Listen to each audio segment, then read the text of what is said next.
बैठल रहलू हाये नेहो ने ताकत रहलू ए सखी ताके के न बाबा के ताके के छोटी बैठ जा चर्चा में बैठल रहलू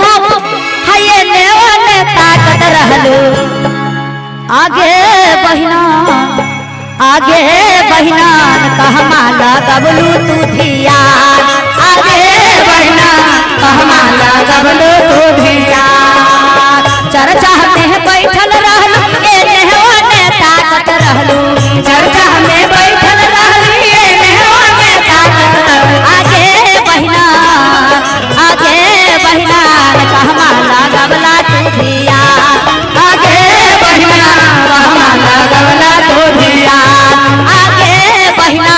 कहमा लगबला तू धिया क्या इधर से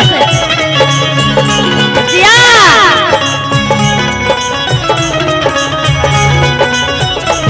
अरे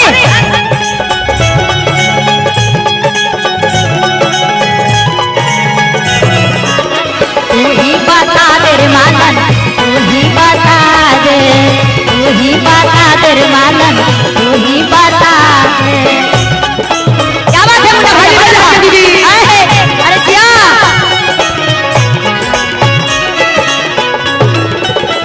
हमरो भोला जी के बड़े बड़े जटवा बारे जाता हो बारे जाता हमरो भोला जी के बड़े बड़े जटवा बारे जाता हो बारे जाता आगे बहिनी जटवा से बहे गंगा धरवा आगे बहिनी जटवा से बहे गंगा धरवा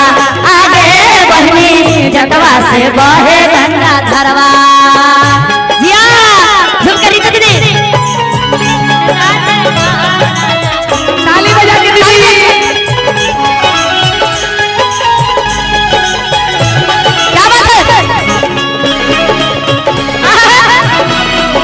गुलाबी साड़ी थी क्या बात है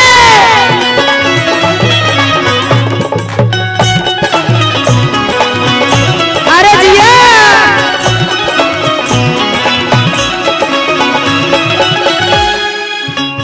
थोड़ा सा मीठा मीठा में देखते हैं बाबा भोलेनाथ की दीवानी है ना भोलेनाथ के मानते हैं कैसे मानते हैं तो खड़ा हो जाइए हाँ क्या बात है झूम के बस दो दो को हम उठाएंगे दो को दीदी हाँ कौन दीदी है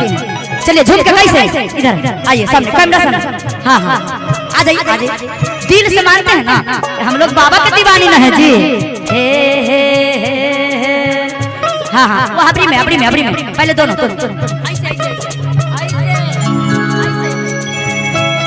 ऐसे झुमके बजाते हैं क्या बात है आगे बहिना कहवा लगबला तू धिया आगे बहिना कहवा लगबला तू धिया आगे बहिना कहवा लगबला तू धिया झुमके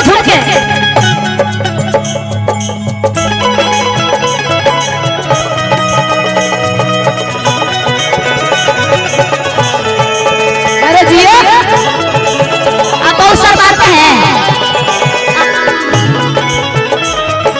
बोलिए शंकर भगवान के ताली बजाते रहिए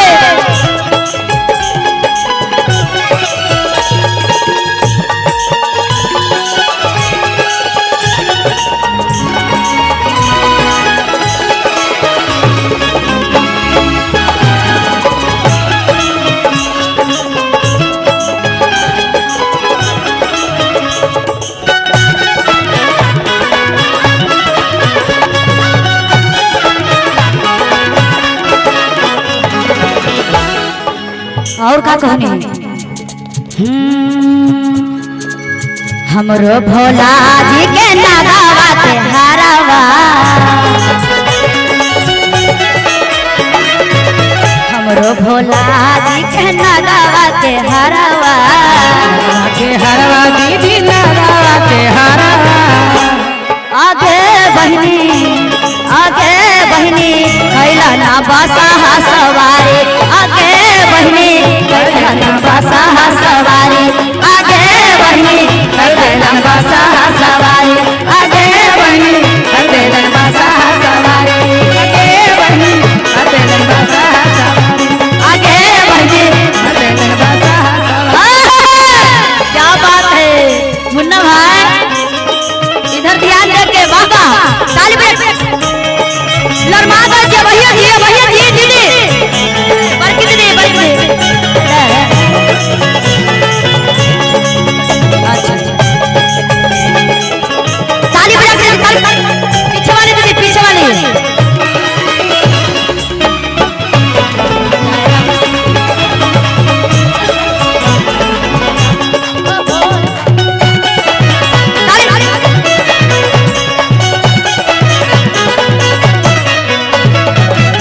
और हमारे भैया नाम भैया लाल बहादुर, क्या बात है भाई, हमारे लाल बहादुर भैया जी की तरफ से 101 रुपया का आशीर्वाद है। इस भजन सुनकर खुशी होकर हाई बाबा के दरबार में शिव जागरण में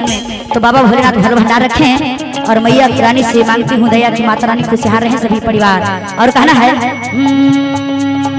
हमरो भोला जी के तीरा छुलटा मारुआ हो तीरा छुलटा मारुआ हमरो भोला जी के तीरा छुलटा मारुआ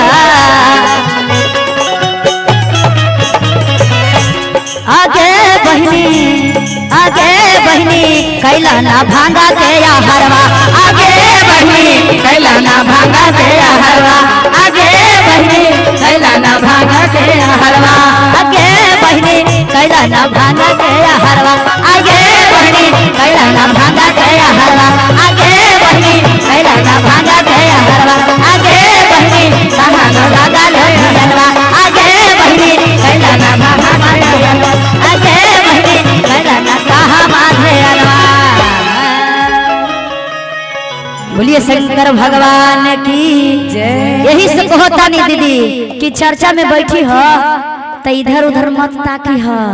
शिव गुरु बाबा भोलेनाथ सुंदर सुंदर आँख देवथुन है, सुंदर सुंदर मुख देवथुन है, तो कम से कम बाबा पर नजर रखना चाहिए है न बड़की दीदी। आगे मायो गे मायो बोलिए शिव गुरु महाराज की, बोलिए शेरावाली मैया की, बोलिए श्री रामचंद्र की, दुल्हा दुल्हन की, समधी समधिन की, सबके न जयकारा लगना चाहिए दीदी। काहे कि दुल्हा संतोष के शादी है और तहर बेटा की